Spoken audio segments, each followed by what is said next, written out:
सभी बच्चों को मेरा नमस्कार। आज हम दीवानों की हस्ती जो भगवती चरण वर्मा जी की कविता है उसे आगे पढ़ेंगे। सभी बच्चे ध्यानपूर्वक सुनेंगे। दो बात कहीं दो बात सुनी, कुछ हंसे और फिर कुछ रोए, चखकर सुख दुख के घूंटों को हम एक भाव से पिए चले। इसमें जो कठिन शब्दार्थ हैं, चखकर माने अच्छी प्रकार से तृप्त होकर के, पिए माने पीना।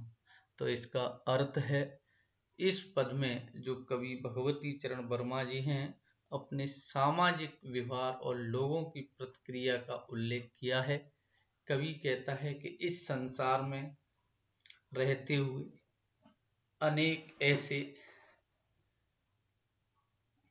ऐसे अवसर आए जब हमने अपने विचार समाज के सामने रखे और समाज के विचारों को भी ग्रहण किया। माने दो बात कही दो बात सुनी। लेखक कह रहा है कि हमने दो बात कही माने हमने अपने विचार समाज के लोगों के सामने रखे, दो बात सुनी और हमने उन लोगों की बातों को भी सुना।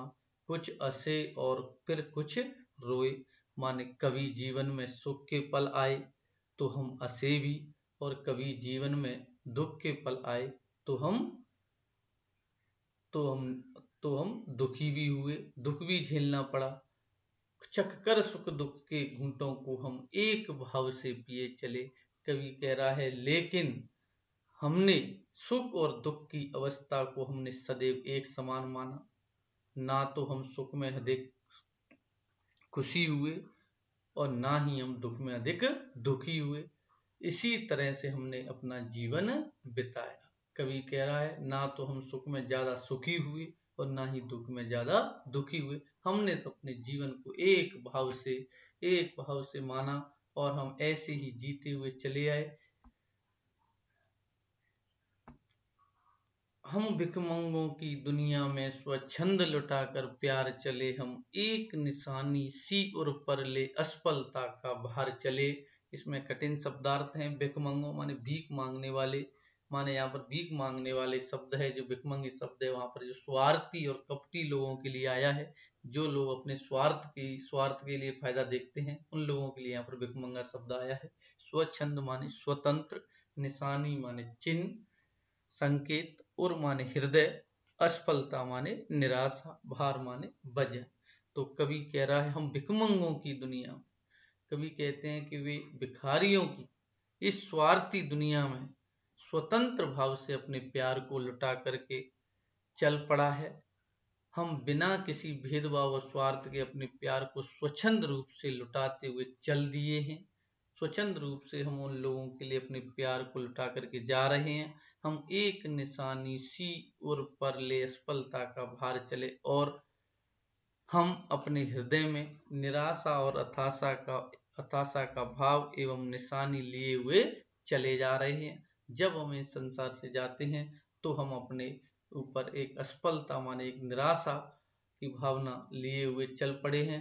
हम निराशा और हताशा के रूप में हमें असफलता को बटोरे जा रहे हैं। माने हमने जो कुछ भी प्राप्त किया इस दुनिया से, वो निराशा और असफलता, क्योंकि हमें अंत समय पे हमको लोगों से क्या मिली, निराशा ही हाथ लगी। तो इस प्रकार से कवि कह रहा है। आगे पढ़ेंगे।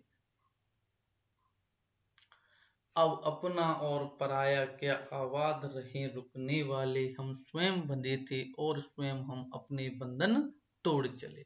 अब अपना और पराया क्या आवाज रहे रुकने वाले, हम स्वयं बंधे थे और स्वयं हम अपने बंधन तोड़ चले। इस कठिन शब्दार्थ है। अपना माने स्वयं का, पराया माने दूसरों का, बंधन माने वेड़ियां।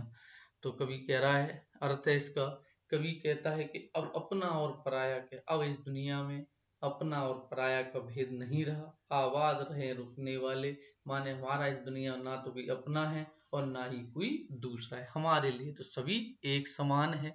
जब व्यक्ति इन मोह माया के जंजाल से ऊंचा उठ जाता है तो व्यक्ति को सारे लोग एक समान दिखाई देते हैं। आवाज रहे रुकने वाले, आवाज माने प्रसन्न। कवि कह रहा है कि जो इस संसार में रुकने वाले लोग हैं वो खुश रहें और वो आनंदित रहें। कवि कह रहा है, हम स्वयं बंधे थे और हम स्वयं बंधे थे और स्वयं हम अपने बंधन तोड़ चले, कि हम स्वयं भी इन मोह माया और सबके जंजालों में बंधे हुए थे, जकड़े हुए थे, और हम स्वयं भी हम स्वयं अपने बंधन तोड़ चले, और हम स्वयं ही इस अपने बंधनों को तोड़ करके आगे बढ़ रहे हैं, आगे चले जा रहे हैं। तो इस प्रकार से थी ये पोएम। सभी बच्चों ने ध्यानपूर्वक सुनी होगी और सभी बच्चे ने समझी होगी, और इसके बाद इसके जो प्रश्न आंसर हैं ने सभी बच्चे अपनी नोटबुक में करेंगे। धन्यवाद।